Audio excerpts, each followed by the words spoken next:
Bonjour tout le monde. Alors pour la rentrée littéraire 2010, je vais vous présenter mes 5 coups de cœur. Ces 5 livres ne sont pas pris en compte dans la liste du prix Goncourt qui paraîtra que le 8 novembre. Mais bon, c'est 5 bonnes sélections.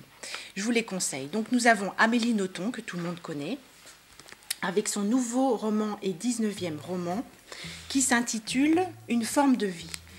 Donc c'est une histoire de correspondance entre un soldat qui est basé en Irak, un soldat américain, et Amélie Nothomb. Donc il lui écrit parce qu'il est dans un grand désespoir et il vit mal cette période en Irak.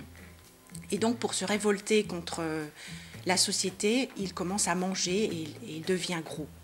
Donc il cherche un peu une solution et un réconfort en écrivant à Amélie Nothomb. Voilà, c'est assez intéressant et j'aime beaucoup Amélie Nothomb. Ça se lit assez vite, elle écrit très bien, elle a une très belle écriture. Donc voilà. Alors comme tout le monde sait, Amélie Nothomb est belge. C'est pour ça que j'aime beaucoup cet écrivain. Puisque je suis belge aussi, tout le monde le saura comme ça.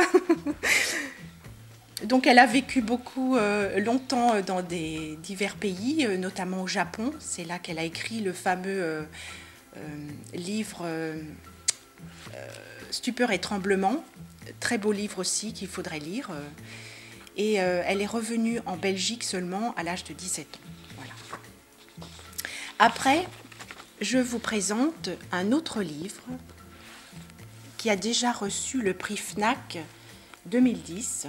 C'est une écrivain finlandaise, Sophie Oksanen, avec le livre Purge. Très beau livre. Donc là, c'est une histoire vraie. Donc elle décrit la vie des femmes en Estonie, puisqu'elle est finlandaise. L'Estonie et la Finlande sont pas loin.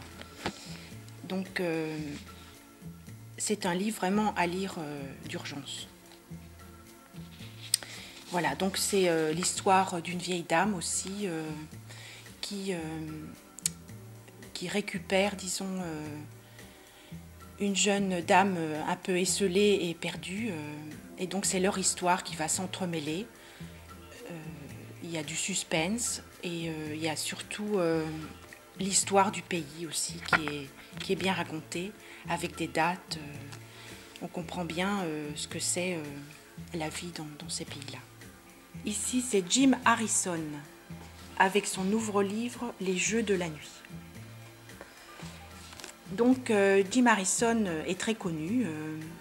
Il a fait notamment le livre « Légende d'automne », qui a donné donc son nom au film, le fameux film Légende d'automne avec Brad Pitt, Anthony Hopkins, en 1979, qui a eu un gros succès, le livre comme le film. Donc c'est suite à la rencontre de Jim Harrison et de Jack Nicholson, ils se sont liés d'amitié et c'est lui qui l'a un peu aidé à être connu et comme écrivain. Donc avant, il était professeur à l'université et maintenant, il vit vraiment de son art. Voilà, donc c'est un livre. Et donc la spécificité aussi de Jim Harrison, c'est qu'il écrit des romans avec toujours 3 nouvelles. Donc c'est assez court. Les 3 nouvelles, c'est toujours à peu près les mêmes thèmes, mais donc c'est des petites histoires assez courtes qui se lisent très bien. Donc c'est pour ça, ça peut donner des idées pour des scénarios de films. Voilà, donc le film Légende d'automne est à voir aussi. Alors après, nous avons un autre livre sur un autre thème. Donc c'est une Anglaise qui s'appelle Susan Fletcher et qui a écrit Un bûcher sous la neige. Donc ça se passe en Écosse et c'est aussi historique. C'est l'histoire du massacre de Glencoe, du massacre du clan MacDonald, donc en Écosse. Et c'est une vieille dame sorcière qui se retrouve donc en prison pour sorcellerie, qui rencontre là un prêtre, je crois, et donc elle raconte son histoire, sa propre histoire, et elle raconte ce fameux massacre qui a eu lieu, et comme elle y était, donc elle peut bien l'expliquer. Donc il est assez épais, mais très intéressant, et tous les chapitres aussi portent un nom de botanique. Donc c'est aussi un hymne à la nature. Par exemple le sureau, tout a un rapport avec la nature. Voilà.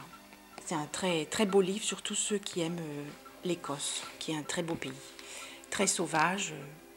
Et mon dernier coup de cœur, là aussi, donc c'est une auteure américaine, Catherine Stockett, qui donc a écrit, donc elle est née dans le Mississippi, et donc maintenant elle habite à New York, mais elle a écrit donc ce livre sur justement la région du Mississippi en 1960, l'histoire de 3 femmes, donc dans la bourgeoisie blanche, donc l'histoire de deux noirs au service d'une famille blanche, et donc c'est la vision de ces 3 femmes, donc 2 noirs et une blanche, qui vont rythmer ce livre.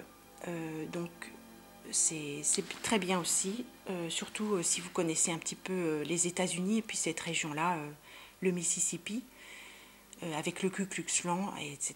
Donc c'est à lire aussi. Très beau livre.